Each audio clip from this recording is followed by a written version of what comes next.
¿Ya pueden ver mi pantalla? Sí, ya, profa. Bueno, pues hoy ya iniciamos la cuarta unidad y hemos recorrido el control transcripcional a nivel secuencia, a nivel epigenético y a nivel nuclear. Y hemos visto que suceden muchos eventos que están llevándose a cabo en el núcleo y que pues tienen todos una influencia particular sobre la activación o la represión transcripcional. Sin embargo, pues conocemos que el núcleo es un organelo y no está descontextualizado del ambiente en el que se encuentra, que es al fin y al cabo la célula. Entonces, la unidad fundamental es la célula. El núcleo es un organelo. Si bien se hacen muchas actividades de control de las actividades celulares en el núcleo, no significa que el núcleo tenga una independencia del contexto en el cual la célula se encuentra. Por eso, también el control transcripcional debe de ser entendido a nivel de la célula, a nivel de qué cosas existen tanto en el medio interno como en el medio externo de las células, de tal manera que el control transcripcional tendría una cuarta dimensión. Estuvimos viendo primera dimensión, la del gen estirado, ¿no? Que es como si fuera una dimensión. La segunda dimensión sería la estructuración de la cromatina, porque el DNA no está estirado, sino que está empaquetado formando fibras de cromatina. Entonces eso ya sería una segunda dimensión, que sería la cuestión epigenética. Y ahora, esas fibras de cromatina se encuentran organizadas y posicionadas en puntos particulares dentro del núcleo. Para poder acceder a las fábricas de transcripción y activarse su expresión genética o quedarse en dominios de represión transcripcional, en donde encuentran estos microambientes nucleares para poder estar en estos estatus transcripcionales activos o apagados, ¿no? Entonces, la vía de señalización, bueno, el núcleo ya sería una tercera dimensión, porque estamos hablando de un espacio que tiene largo, ancho y profundidad. Y aquí estamos viendo una organización tridimensional de la información genética. Eso sería entonces una tercera dimensión. Y una cuarta dimensión sería entonces comprenderlo a nivel de la célula, a nivel de las vías de señalización celular, en la cual la célula recibe estímulos, como pueden ser físicos o químicos, y de esa manera la célula cambia su comportamiento.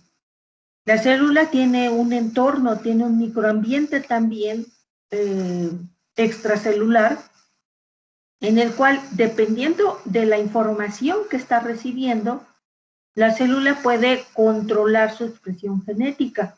¿Y para qué sucedería esto? Pues para regular sus actividades. ¿Cómo qué actividades? Pues sobre todo metabólicas y actividades tan relevantes como puede ser la proliferación celular, la diferenciación celular, la migración, la apoptosis, la supervivencia celular. Esas son actividades gruesas que la célula constantemente está realizando, ¿no? Aparte, y obviamente, su metabolismo celular, ¿no? ¿Qué nutrientes utiliza?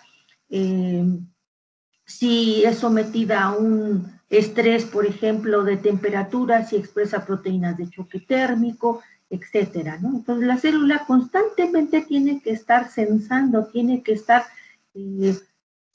recibiendo y procesando esta información para poder tener un comportamiento en relación a las condiciones que se encuentran en su medio externo, ¿no?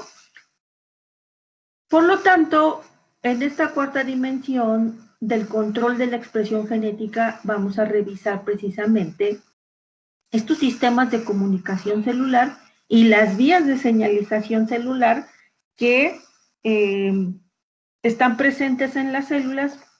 Bueno, vamos a ver nada más 4 ejemplos para poder entender cómo esas vías de señalización, cómo esas informaciones que la célula recibe convergen a nivel de control de la expresión genética. Y entonces uno tendría que ver desde que viene la señal, cómo la célula la recibe, cómo interpreta esa información y hasta dónde tiene que converger para que ya en el núcleo, con los niveles que hemos visto, nivel nuclear, nivel epigenético y nivel secuencia, se controle la expresión de genes. ¿Ok? Y con eso nuestro tema ya quedaría, bueno, nuestra comprensión sobre el control de la expresión genética en células eucariotas, pues estaría bastante completo y detallado.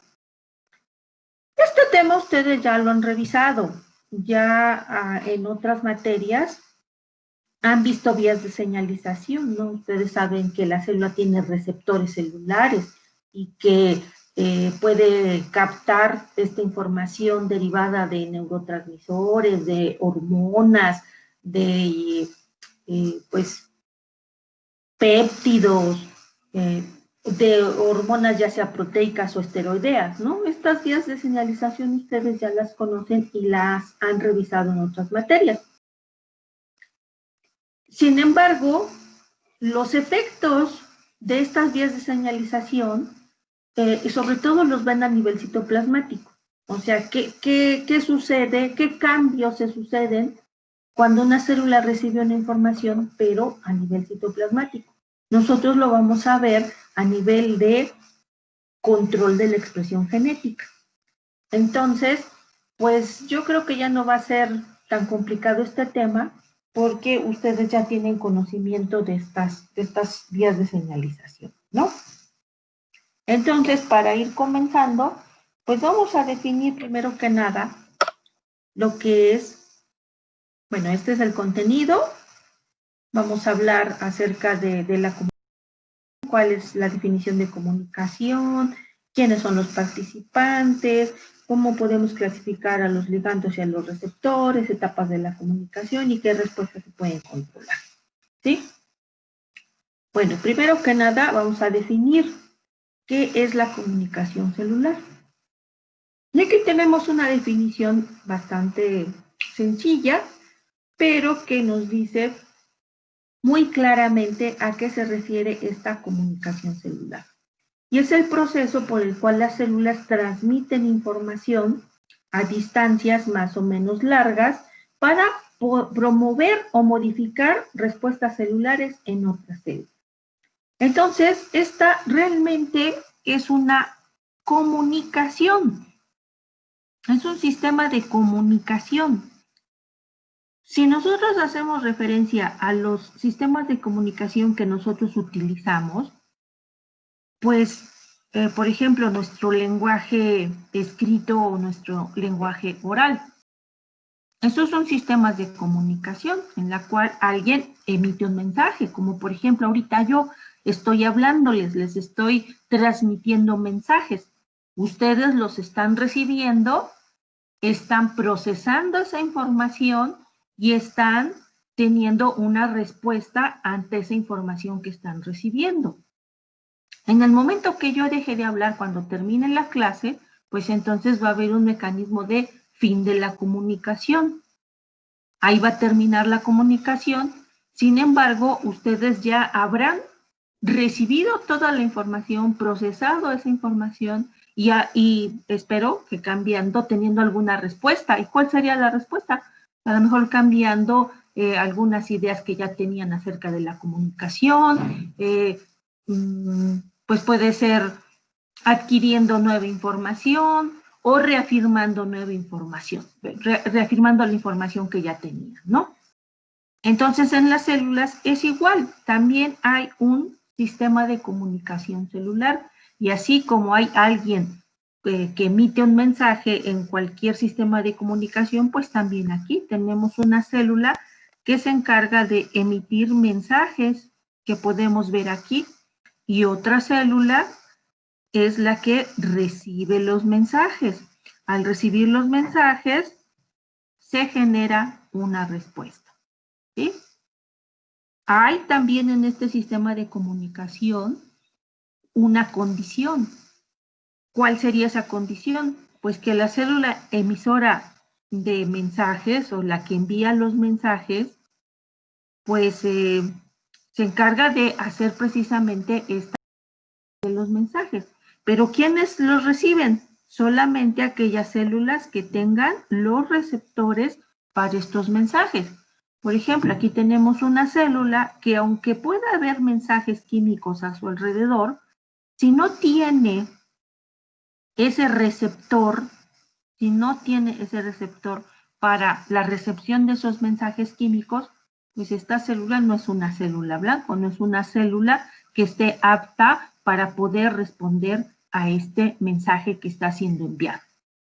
Para que entonces una comunicación se realice, debe de existir el mensaje químico y el receptor para ese mensaje químico, para que entonces pueda haber y entablarse una comunicación celular eficiente. Finalmente, la célula blanco emite una respuesta y cambia su comportamiento ante este mensaje. ¿Cómo qué mensajes se pueden estar enviando? Bueno, aquí yo les puse unos ejemplitos que serían los siguientes, ¿no? Aquí tenemos una célula emisora que le está diciendo a otras que están aquí, aquí le está mandando el mensaje, hey, tú, prolifera. Y esta está respondiendo. ¿Qué le está respondiendo? Entendido, voy a proliferar, y entonces esta ya es su respuesta. Estamos viendo que hay entonces mensajes que indican proliferación celular, y aquellas células que tengan estos receptores para estos mensajes químicos, pues entonces responderán y harán el proceso de proliferación celular. Otro mensaje que se puede generar, pues es uno que vaya, por ejemplo, hacia indicar, en lugar de proliferar, sería este contrario, pues sería entrar en apoptosis. Hay una célula emisora que le está indicando a otras entre en apoptosis, pero va a responder y entrar en apoptosis cuando tenga los receptores para las vías de señalización que indican apoptosis. Si esta célula no tuviera sus receptores, pues simple y sencillamente no hace caso, ¿no? No responde a ese mensaje. Pero aquí esta célula sí tenía receptores de muerte, y entonces, pues ni modo, obedece y entra en muerte celular programada. Aquí yo se los puse así como que si fuera un evento triste el entrar en apoptosis, porque es que la célula pues se muere, es un mecanismo de muerte celular programada, y la célula desencadena mecanismos en los cuales se degrada todo su DNA y después se forman cuerpos apoptóticos y finalmente la célula es fagocitada.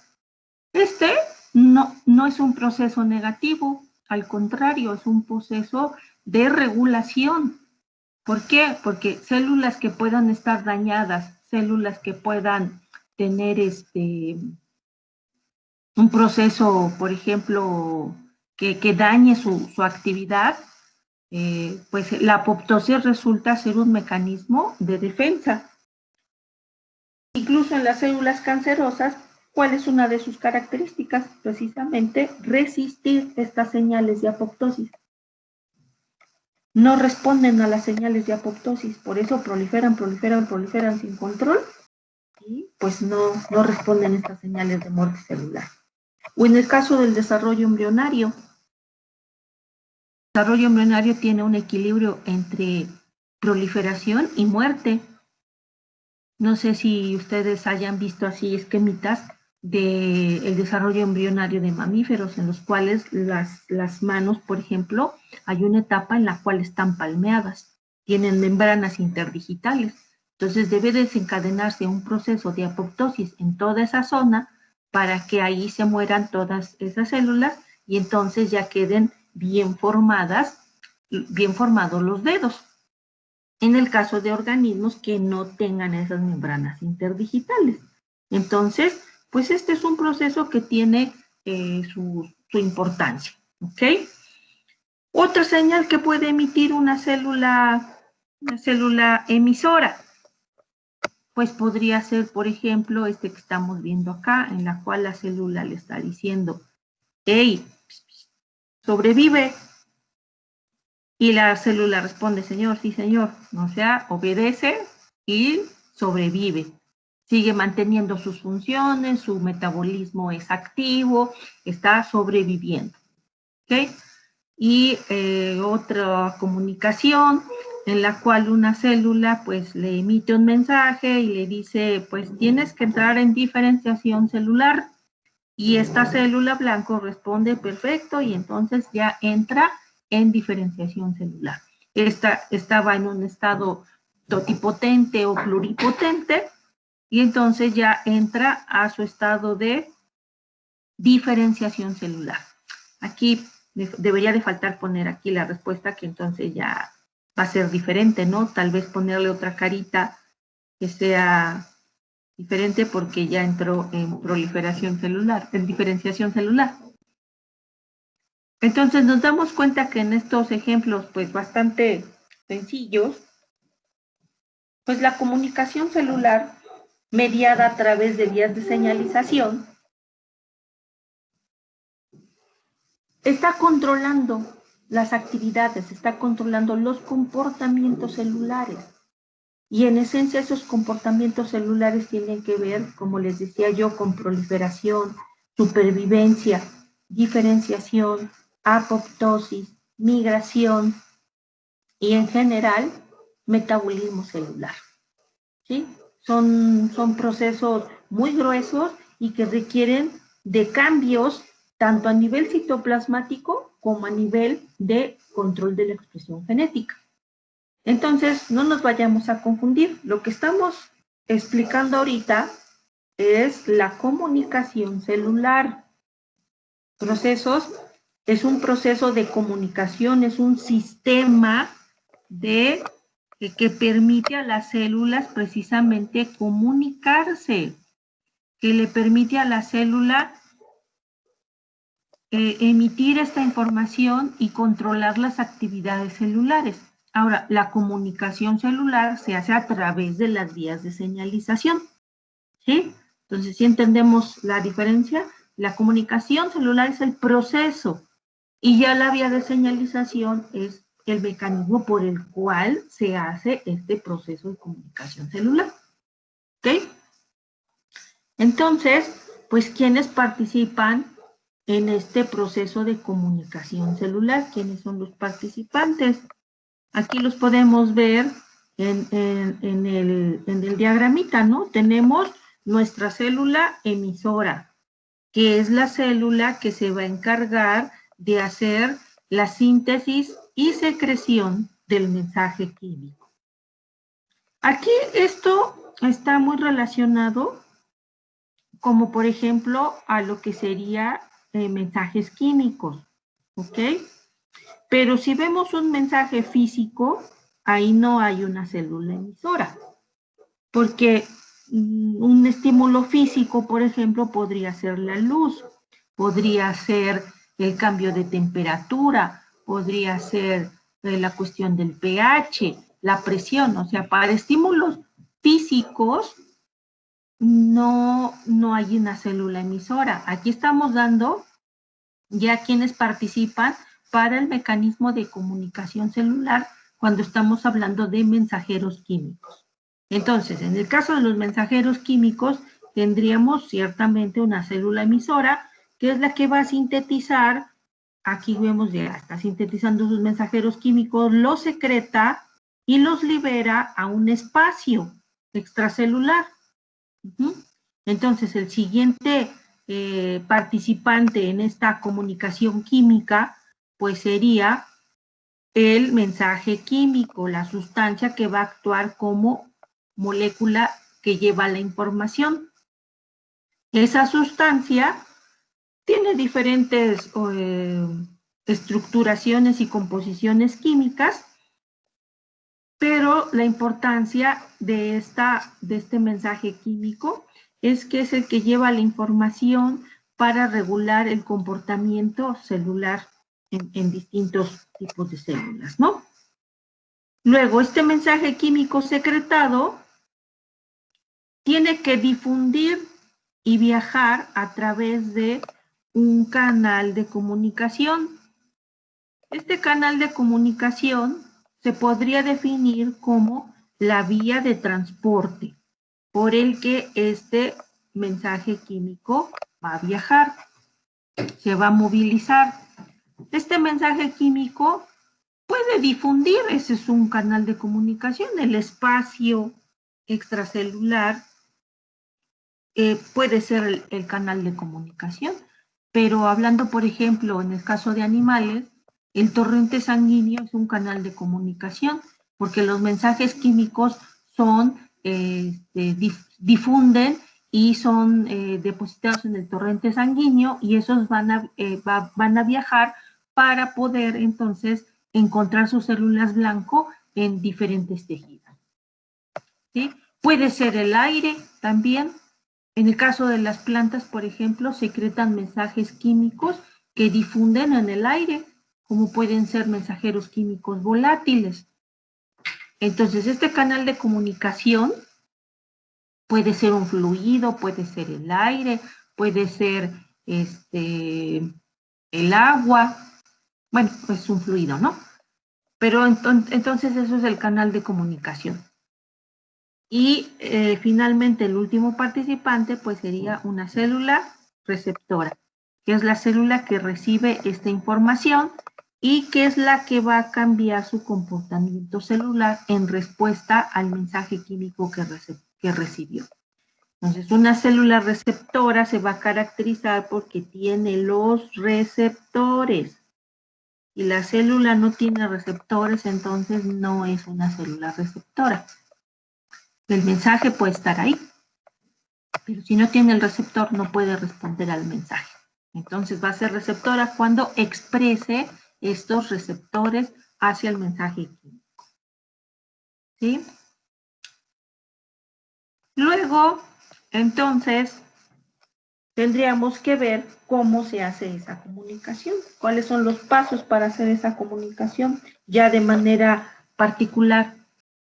Ya vimos los componentes, esto está muy relacionado, es un poquito más en detalle de los pasos para hacer y pues podríamos resumirlos prácticamente en 7 pasos.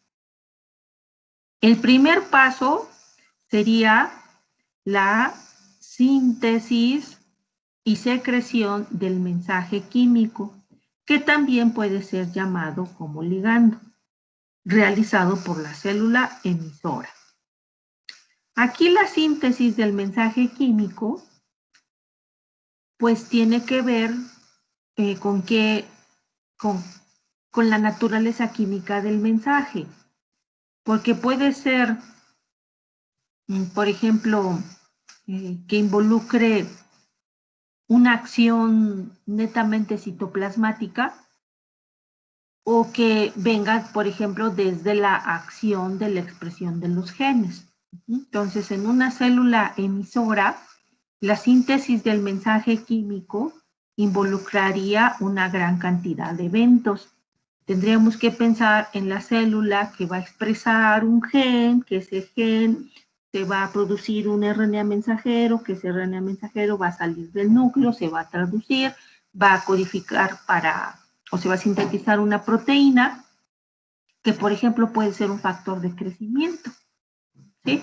Y ese factor de crecimiento ya se secreta, se libera y entonces ya va a ir a la célula receptora.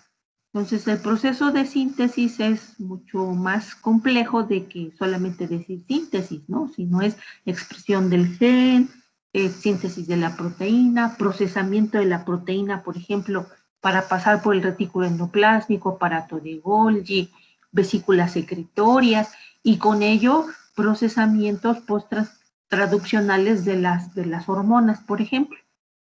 Luego ya liberación, ¿sí? Que eso ya sería secreción. ¿Por qué mecanismos se secretan? Pues por el mecanismo de exocitosis, ¿sí? La secreción sería a través de la exocitosis. Posteriormente, tendríamos que una vez que ya se sintetizó y se secretó ese mensaje químico, pues entonces ahora hay que transportarlo. Puede ser al medio extracelular o, como les decía yo, por fluidos como puede ser la sangre. Con eso viaja este mensaje químico y luego entonces tendría que llegar hacia la célula blanco. Esa llegada a la célula blanco implicaría una unión del mensaje químico al receptor. Ajá. Este receptor, como dice acá, puede ser un receptor a nivel de membrana. O sea, puede ser un receptor de membrana citoplasmática.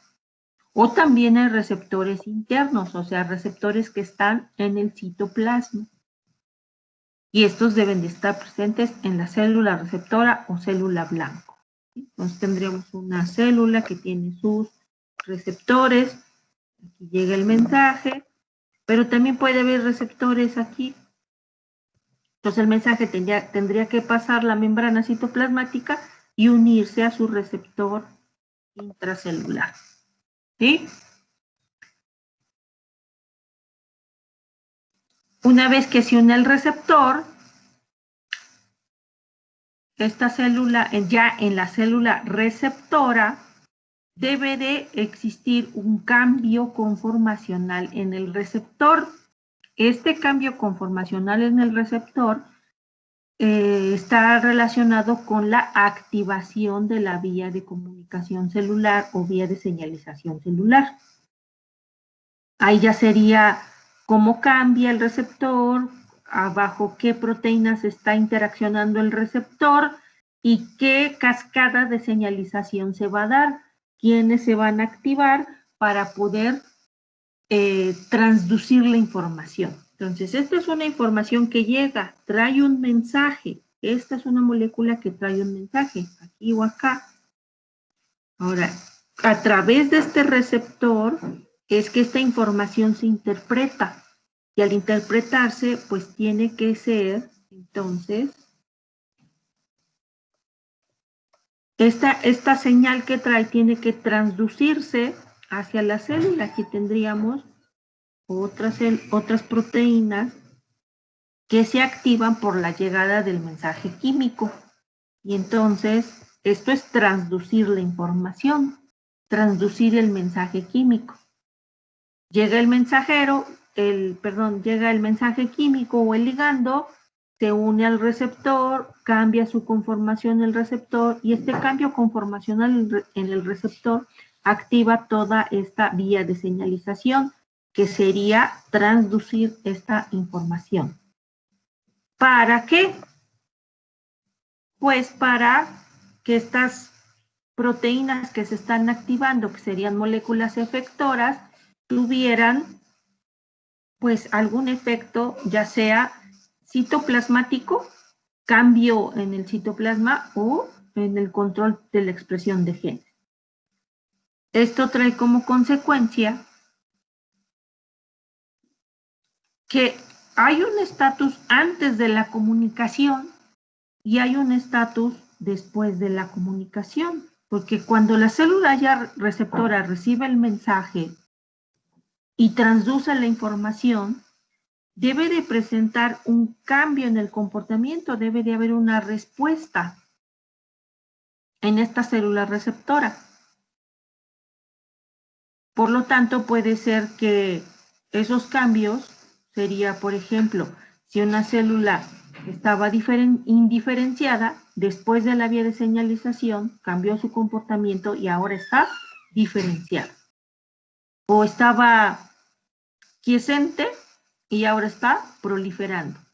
Estaba sobreviviendo y ahora entra en apoptosis. ¿Sí? Entonces hay un cambio en el comportamiento. Ya que la célula cambió su comportamiento, respondió a esa señal, la vía de comunicación, la comunicación celular tiene que terminar. No puede estar constantemente siendo activa.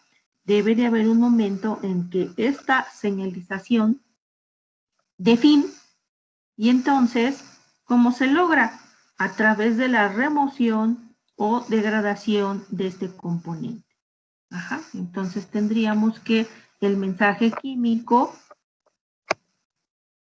se tendría que degradar o tendría que ser removido del lugar a través de procesos de reabsorción o de degradación prácticamente. ¿Sí? Entonces serían 7 pasos muy sencillos para llevar a cabo una comunicación celular a través de una vía de señalización. ¿Sí? Entonces este es el esquema celular. El esquema, perdón, general.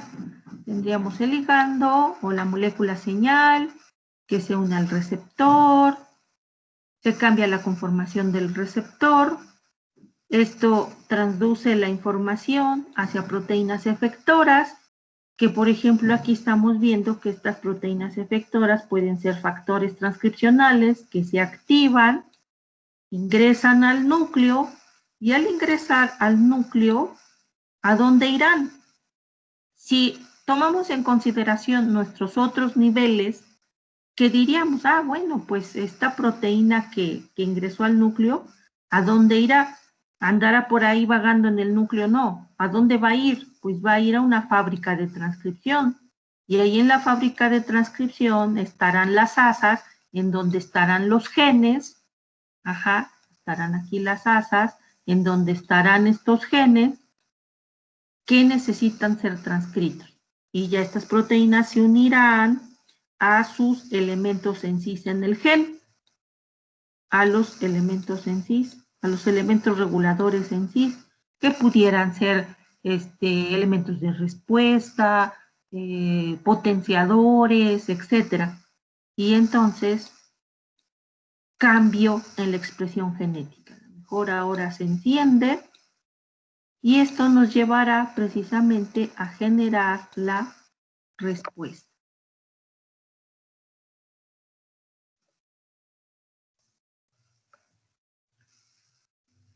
Esto es según lo referente a nuestro curso, pero puede ser que esta vía de señalización active a muchas otras cosas más.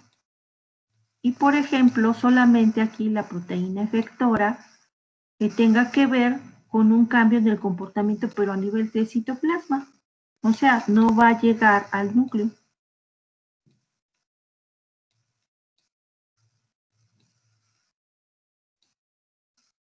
Puede ser que sea un cambio, por ejemplo, metabólico, en el cual cambie algunas cuestiones como puede ser arreglos en el citoesqueleto, como pudiera ser cambio en las actividades metabólicas acerca de degradación de nutrientes, podría ser, ¿no? Y la que a nosotros nos interesa es la que converge aquí hasta el núcleo. ¿Sí? Bueno, considerando estas cuestiones generales, pues así sería, ¿no? En cualquier comunicación, eso sería lo mínimo, lo básico que debe de cumplir para que se lleve a cabo de manera eficiente una comunicación celular a través de una vía de señalización. Sin embargo, pues dependiendo de, por ejemplo, quién es la célula receptora y quién es la célula emisora y las distancias que tenga que recorrer ese mensaje químico, se han clasificado a los tipos de comunicación. Entonces tenemos que hay básicamente hay 4 tipos de señalización, que sería la autócrina, en la cual se caracteriza porque la célula blanco, vean que aquí está sintetizando el mensaje químico, también es la célula receptora. Entonces, ella misma se está mandando mensajes. esa se le conoce como señalización autócrina, porque es hacia ella misma, ¿sí? Luego seguiría la comunicación parácrina. Ajá. La comunicación parácrina tendríamos que existe una célula emisora que está secretando los mensajes que van a células adyacentes. Las células blancos son células adyacentes, es decir, son células cercanas entre ellas, entre la célula emisora y la célula receptora. Entonces el mensaje químico en realidad no tiene que recorrer grandes distancias para poder encontrar a sus células blancas. ¿Okay? Entonces esta es la comunicación parácrina. Luego vendría la comunicación endocrina o señalización endocrina, en la cual tendríamos que las células emisoras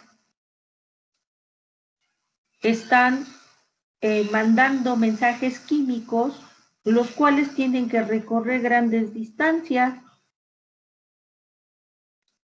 y por lo tanto las células blanco serían células distantes a las células emisoras.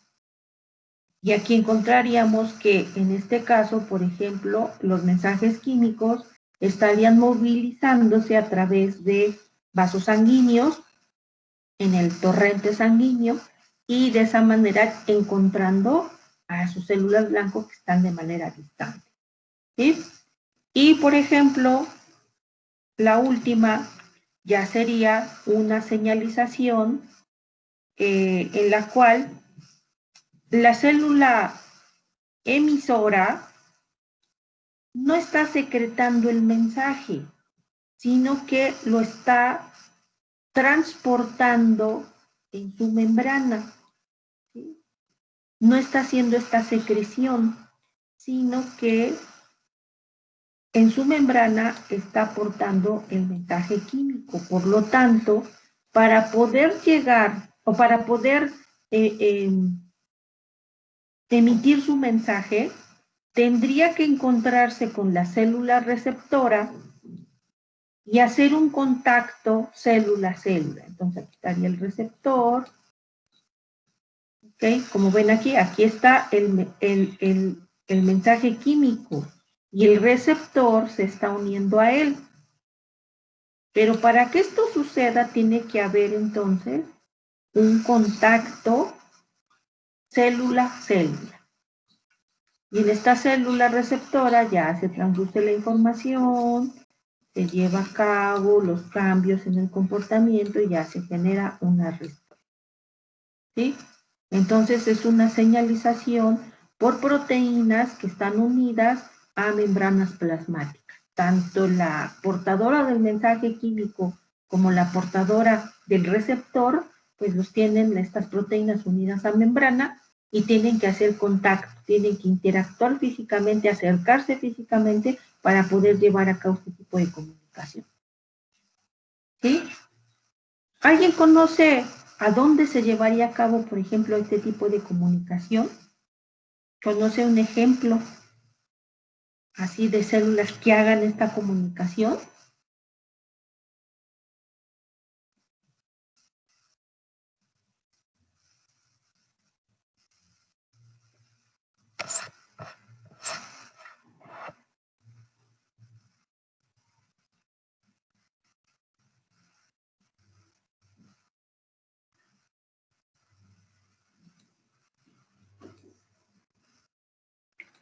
Diana, ¿tú sabes quién?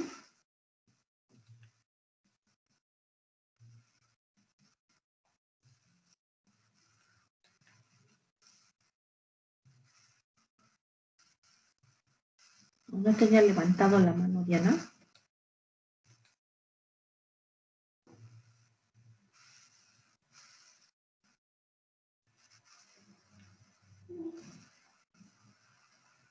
Jaime, ¿tú sabes quién? Es un ejemplo que me imagino en mi cabeza.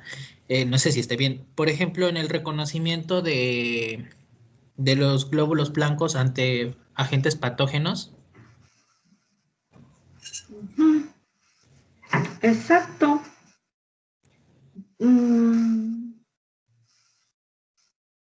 Pero más que nada, ante agentes patógenos no. Sería que, por ejemplo, las células presentadoras de antígeno, que serían tipo celular, esas células lo que hacen es, por ejemplo, los macrófagos se comen a las bacterias, ¿no? Que están ahí infectando al organismo.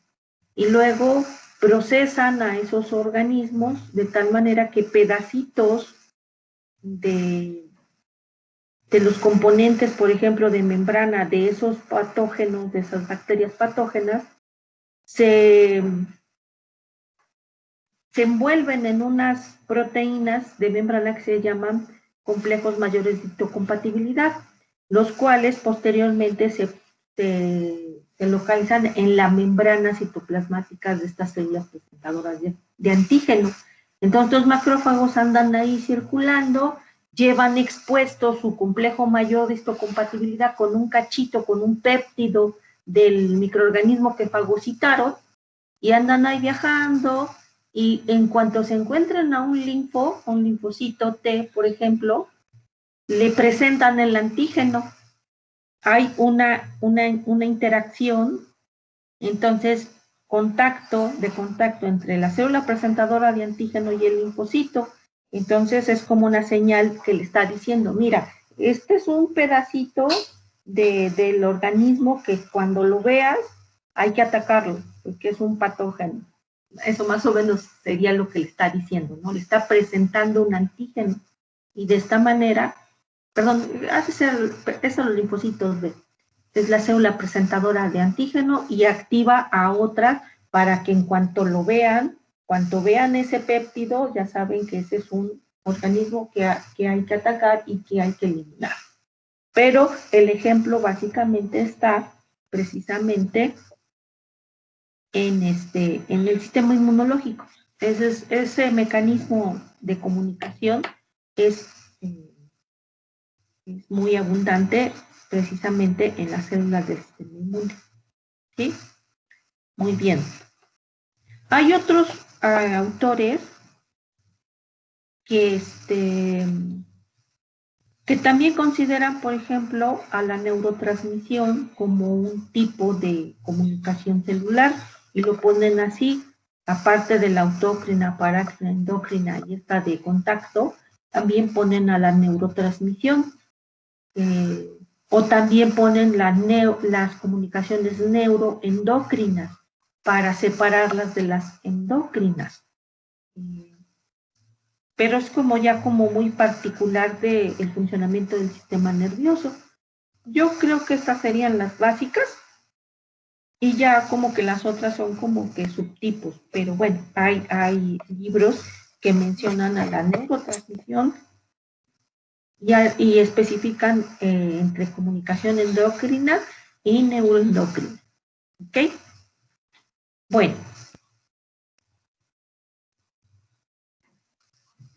Esos serían entonces básicamente los tipos de comunicación y ahora entonces hablaríamos un poquito en detalle de estos ligandos, de estos mensajeros químicos que se están utilizando para poder hacer la comunicación celular.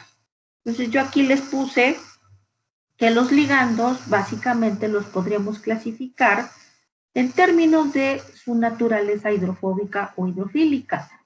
Ustedes saben que si es hidrofóbico es porque es una sustancia que es no polar y que al ser no polar, pues estos ligandos podrían difundir libremente a través de las bicapas lipídicas. No necesitarían un receptor de membrana.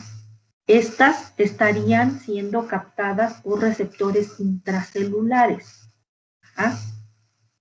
De tal manera que estas ligandos hidrofóbicos, pues ejemplos de ellos tenemos a las ya muy conocidas hormonas sexuales, ¿no? Como puede ser la testosterona, la progesterona, el estradiol. Y aquí vemos su composición química, pues realmente son muchos anillos aromáticos y esto le da su naturaleza hidrofóbica. Entonces, si tenemos una célula que tiene una membrana celular, estos mensajes químicos, pues fácilmente al ser hidrofóbicos, pasan. A ver quién me dice qué tipo de transporte estaría llevándose a cabo para el paso de estas sustancias hidrofóbicas. ¿Cuál sería? ¿Sería el pasivo por difusión simple? Exacto, transporte pasivo por difusión simple, porque va a favor de gradiente de concentración. Si las hormonas están muy concentradas acá afuera, pues simple y sencillamente lo único que se necesita para hacerlo es tener un gradiente de concentración. Para que vaya de mayormente concentrado a menormente concentrado, difundan, no tiene ningún impedimento al ser hidrofóbicas, entran y entonces aquí encuentran a sus receptores. Ya qué pasa después lo vamos a ver, pero en otra clase, ¿no? Otros ejemplos de este tipo de hormonas hidrofóbicas, pues tenemos la hormona tiroidea, tenemos el cortisol, la aldosterona, ácido retinoico, vitamina D3, ¿sí? Sobre todo de las que tienen estos receptores intracelulares, pues hablamos de estas hormonas sexuales y también el cortisol, la aldosterona, la hormona tiroidea, que la vitamina D3 no sé si tenga un receptor, pero sobre todo estamos hablando de estas que tienen receptor intracelular, que serían hormonas esteroideas, ¿sí? Y los ligandos hidrofílicos, ahí ya estamos hablando de moléculas que tienen, son moléculas polares, que por lo tanto, al ser moléculas polares, pues estas no pueden pasar por la membrana, por la bicapa lipídica, entonces estas obligatoriamente tendrían que tener receptores de membrana. Estas ya son captadas por los receptores y estos receptores ya son los que van a transducir la información hacia el interior de la célula. ¿Ok? Estos ligandos hidrofílicos hay de diversos tipos. Aquí, por ejemplo, podemos ver estas moléculas que pues son aminoácidos. Por ejemplo, vemos la glicina, mato. No sé por qué aquí no, quién sabe qué pasó acá, pero bueno, lo corrijo. Está el ácido gamma aminobutírico, que este es el GABA. Ajá. Bueno, este no es aminoácido solo, ¿no?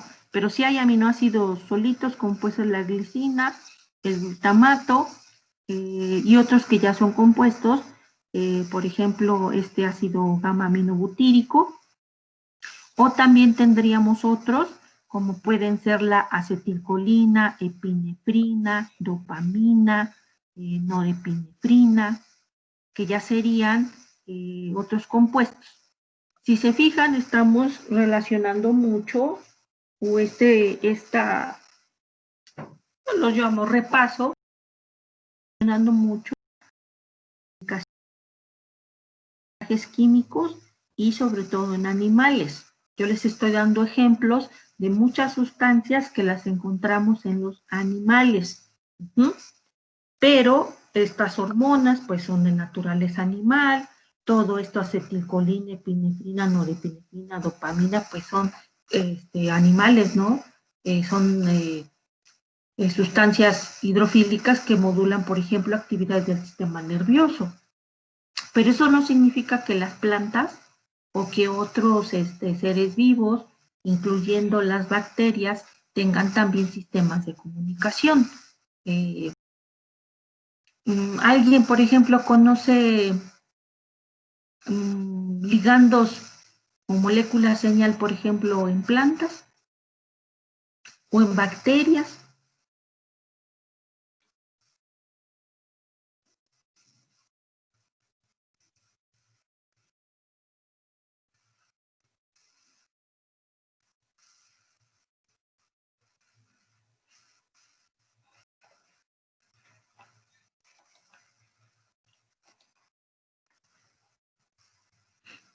una duda. Bueno, aparte de lo que les acabo de preguntar, es que desde que entré a la clase, veo que nomás hay 9. Y me quedé con la duda que entonces a lo mejor no les puse la invitación o no pudieron entrar, o quién sabe, pero me llama la atención.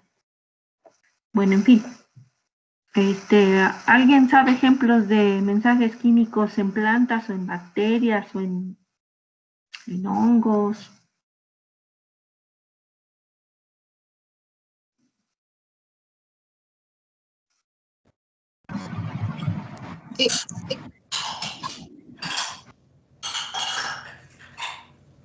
A ver, alguien que levante su manita. Profa, ¿podría repetir la pregunta? Es que no la escuché muy bien.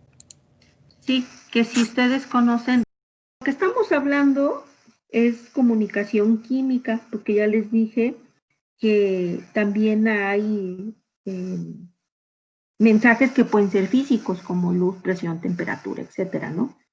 Y aparte de comunicación química, aparte estamos hablando de muchas cuestiones presentes en los animales. Y hablando ahorita de los ligandos, pues todos son ligandos animales, en células, en organismos animales. Pero yo les pregunto, esto no es particular de los animales, también en plantas, en bacterias, en hongos, en todo tipo de organismo, pues tienen sus ligandos.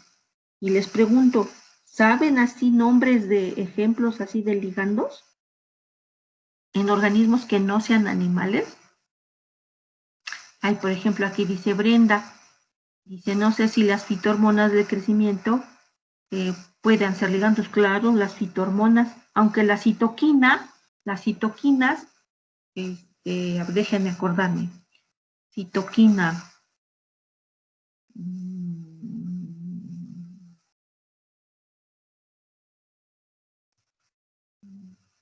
no sé, como que recuerdo la citoquina como algo de origen animal, pero una fitohormona, pues sí, es un mensaje, es un ligando químico, un mensajero químico, ¿sí? A ver, Blanca.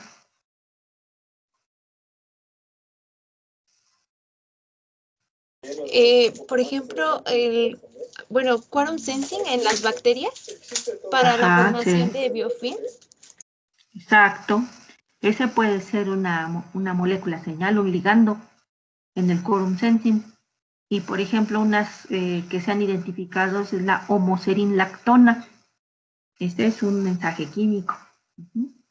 Jaime.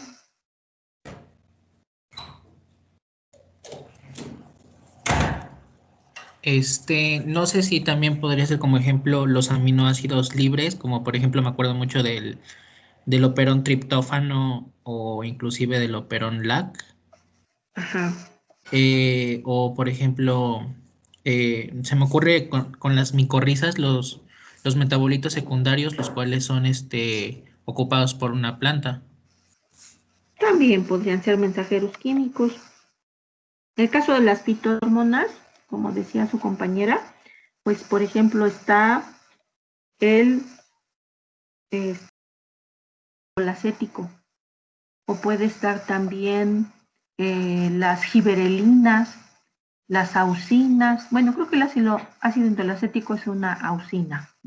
En general son giberelinas y auxinas, y está como ejemplo el ácido indolacético, también está el óxido nítrico, también está el gas acetileno. Ese, por ejemplo, el acetileno se utiliza como mensaje químico de maduración de frutos. Entonces, pues bueno,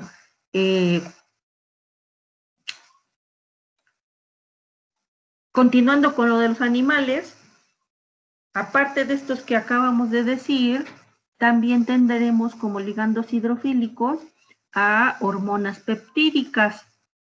Estas hormonas peptídicas, pues son ya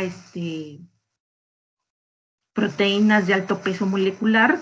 Aquí yo les puse una hormona peptídica que es la prolactina, pero también la insulina, el glucagón, la hormona del crecimiento, la hormona folículo estimulante. Entonces, todas estas, por ejemplo, sí provienen de la expresión de un gen. Un gen se expresa, se sintetiza su RNA, se procesa, pasa al citoplasma, ahí en el citoplasma los ribosomas lo traducen, y esas proteínas, todas estas proteínas entran al retículo endoplásmico rugoso. Luego del retículo endoplásmico pasan al aparato de Golgi, y ya del Golgi son empaquetadas en vesículas para que puedan ser secretadas por exocitosis. Y, por ejemplo, ¿cuál es el mensaje que lleva la insulina? ¿Cuál es la información que lleva la insulina? Así como les puse en el esquemita esta donde tienen las caritas y dicen algo, en este caso la insulina, ¿qué está diciéndole a las células? Bueno, si no mal recuerdo, la insulina está libre en los vasos sanguíneos y las cuales van a ser recibidas o van a interactuar directamente con los receptores específicos de la insulina. No me acuerdo si es la subunidad beta la que está al exterior de la célula o la alfa, la verdad no recuerdo. Pero lo que hacen es interactuar con esta molécula y abren las puertas de glucosa, si no mal recuerdo. Ajá. Sí, el mensaje entonces sería, la insulina les está diciendo a las células, si fuéramos así como que coloquiales, ¿qué les estarían diciendo? Oye, hay mucha glucosa, internaliza glucosa, porque como la glucosa aumenta mucho su concentración, por ejemplo, en el plasma, si se acumula, pues es dañino, ¿no?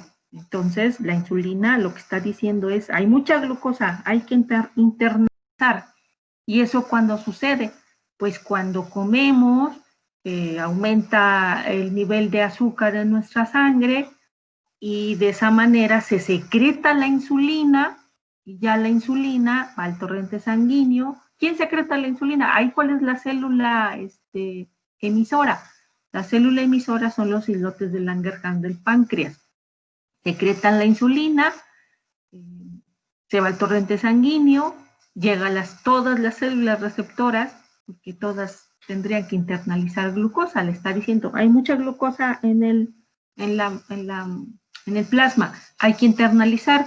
Y ya al internalizarla, lo que significa es que llega un receptor, el receptor transduce la información y el efecto es que la célula expone los transportadores de glucosa, los que hacen el ingreso de la glucosa. El receptor no ingresa la glucosa, el receptor de la insulina no ingresa la glucosa.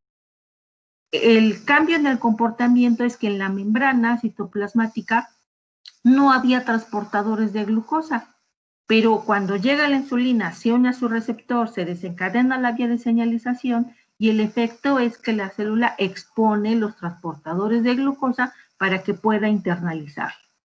¿Sí? Entonces, ahí estamos viendo todo un sistema de comunicación. La hormona del crecimiento, ¿qué estaría diciendo? ¿Cuál es el mensaje? Pues el mensaje sería básicamente proliferación celular. La hormona folículo estimulante, ustedes que ya han llevado esas materias y que les dan mucho de ese sistema, de ese eje de comunicación en donde está la hormona folículo estimulante, la hormona liberadora de gonadotropinas y la no sé qué. ¿Qué dice la hormona folículo estimulante? ¿Alguien se acuerda? No tanto el mecanismo, sino cuál sería el mensaje.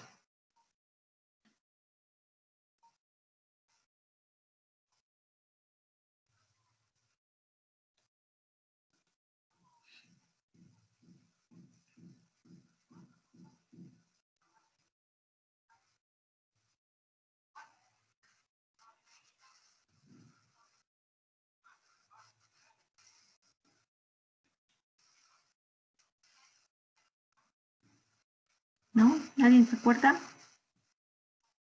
No sé si esté bien, pero no sé si era la producción de estradiol para el ciclo menstrual, me parece algo así. No tengo muy el Sí, esas moléculas, esas hormonas tienen que ver con la producción de hormonas sexuales. Entonces, pues básicamente es para la producción, o sea, produce hormonas sexuales para, eh, este, pues ya para esas funciones, ¿no? De los órganos reproductores. Diana, tú tenías levantada la mano.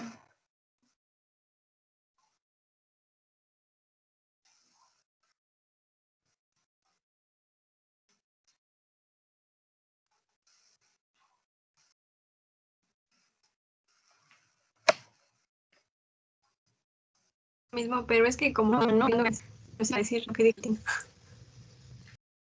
Ay, Diana, perdón, no te escuché.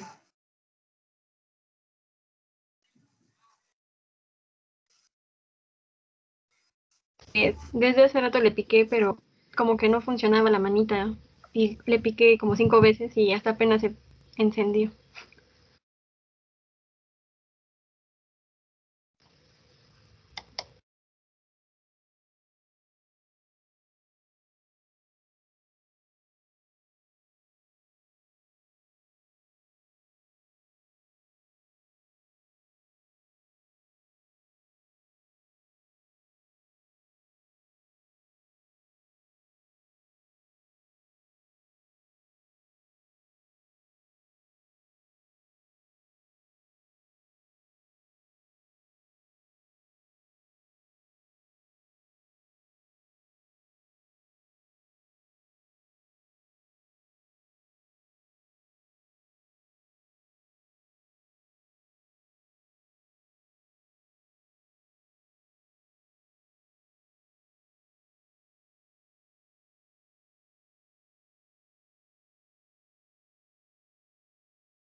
Porfa, creo que no se escucha.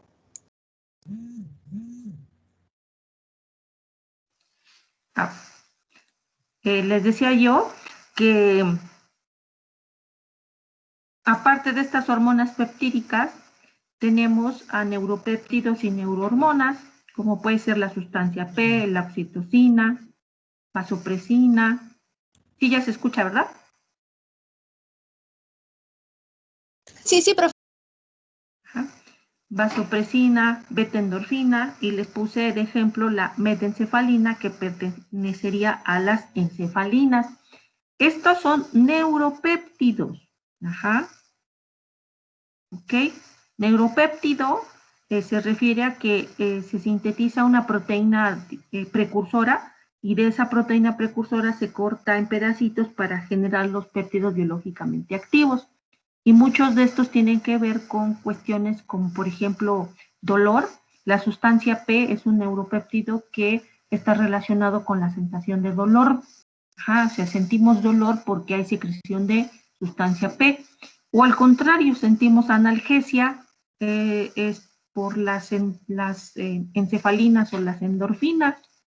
¿Mm?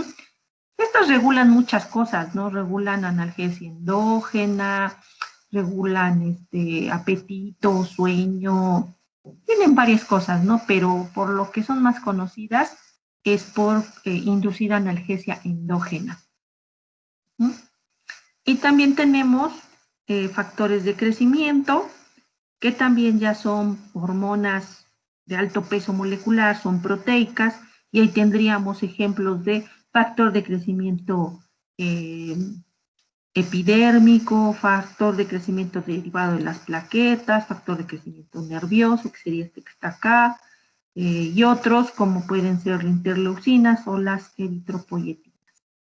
Esto es básicamente cuál es su función, cuál es su mensaje, qué información llevan. Pues es de proliferación celular. Es lo que están indicando es proliferación celular, pero ya específica de determinados tipos. Si es un factor de crecimiento nervioso, pues sus células blanco van a ser las neuronas. ¿Ok? Bueno, ¿qué correlacionamos entonces? Correlacionamos que de los ligandos hay ligandos hidrofóbicos. Y esos ligandos hidrofóbicos entonces tendrían receptores intracelulares, porque al ser hidrofóbicos pueden cruzar la membrana citoplasmática y entonces encontrar ahí a su receptor. Pero en el caso de los ligandos hidrofílicos, entonces tendríamos que no pueden cruzar la membrana citoplasmática porque al ser hidrofílicos tienen alguna molécula con carga y no pueden pasar a través de la bicapa lipídica. Por lo tanto, sus receptores deben de ser de membrana citoplasmática. Entonces, pues tiene que ver aquí con estos receptores.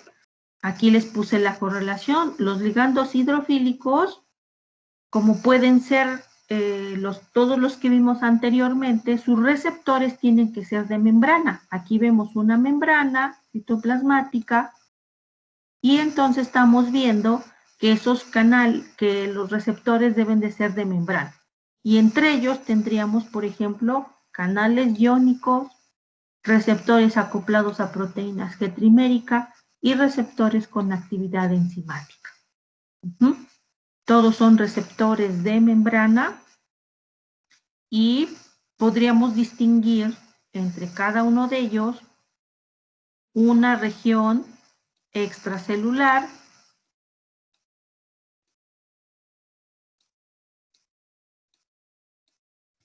una región de transmembrana, que sería esta, y una región citosólica. ¿Sí?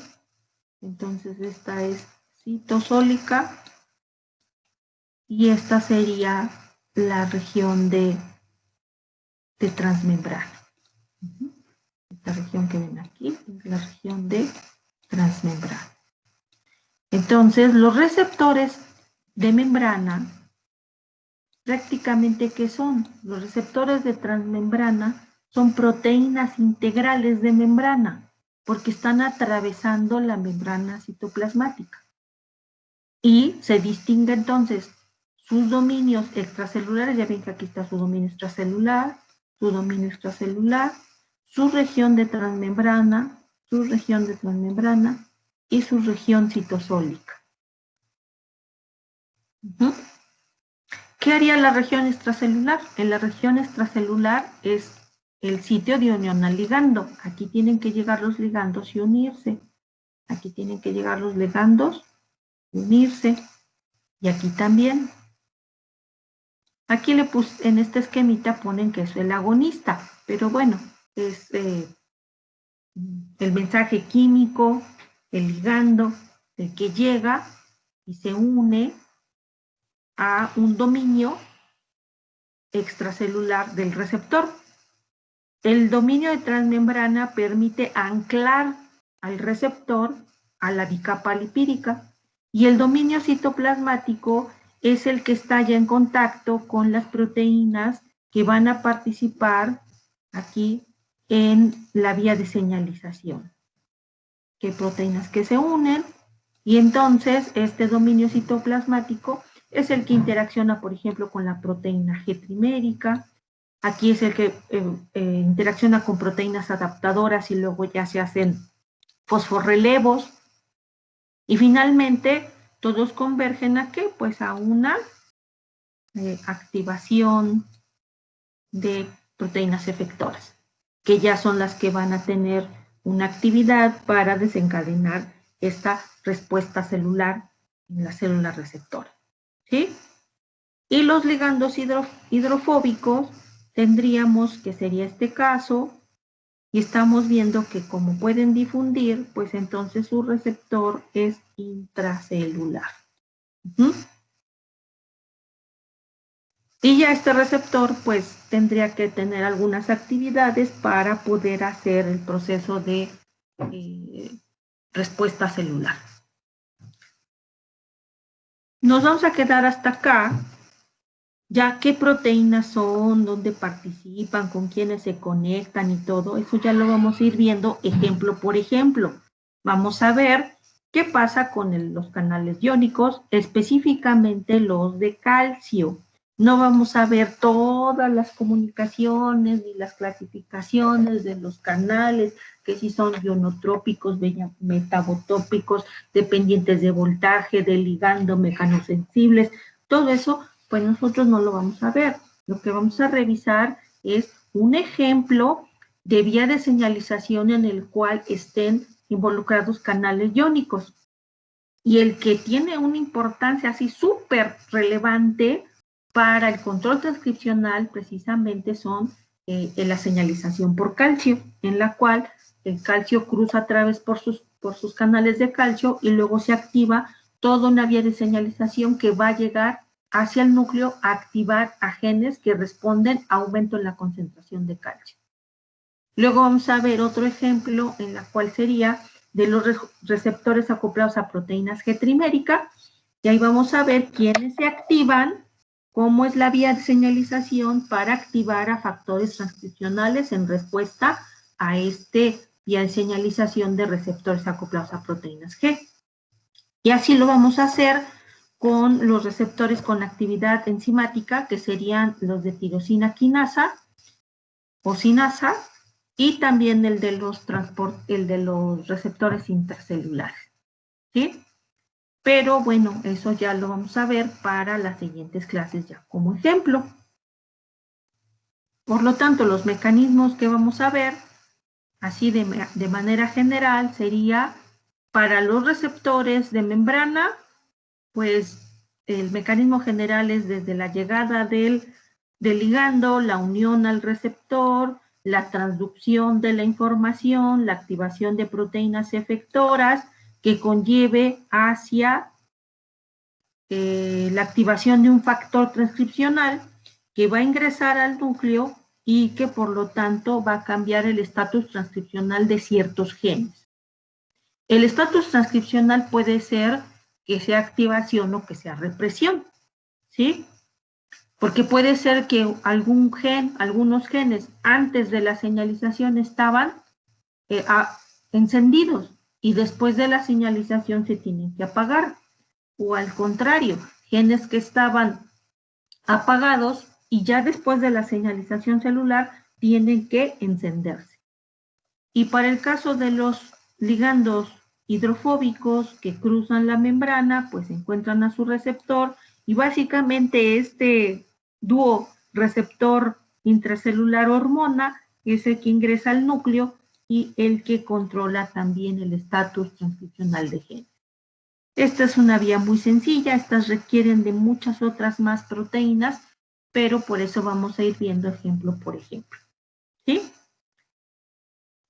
Por lo tanto, pues la clase del día de hoy era para recordar estos aspectos y que nos pongamos de acuerdo entonces también en las terminologías que vamos a estar utilizando, y ya en las próximas clases pues vamos a ir hablando de cada una de estas vías de señalización. ¿Alguna duda?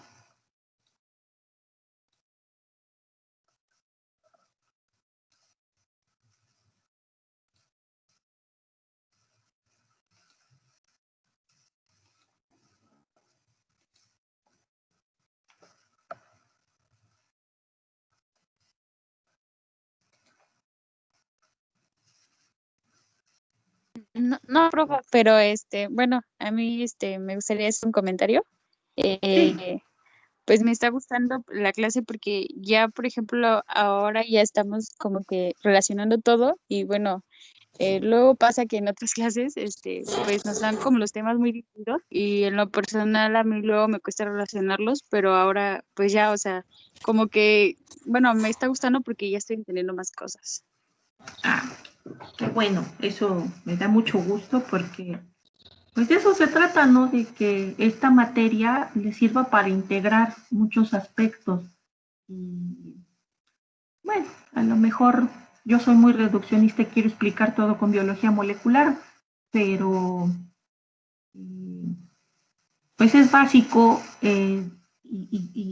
comprender estos aspectos de la biología molecular, porque así como que muchos huecos que nos quedaban de otras materias, a veces como con estas explicaciones como que nos caen los 20 de algunas cosas.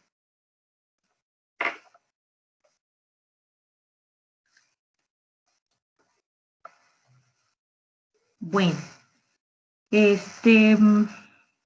antes de que ya terminemos la videollamada, les quería yo comentar aquí en la plataforma que ya me dediqué a organizarles las últimas 3 unidades. Voy a detener ya la grabación porque ya terminó la clase.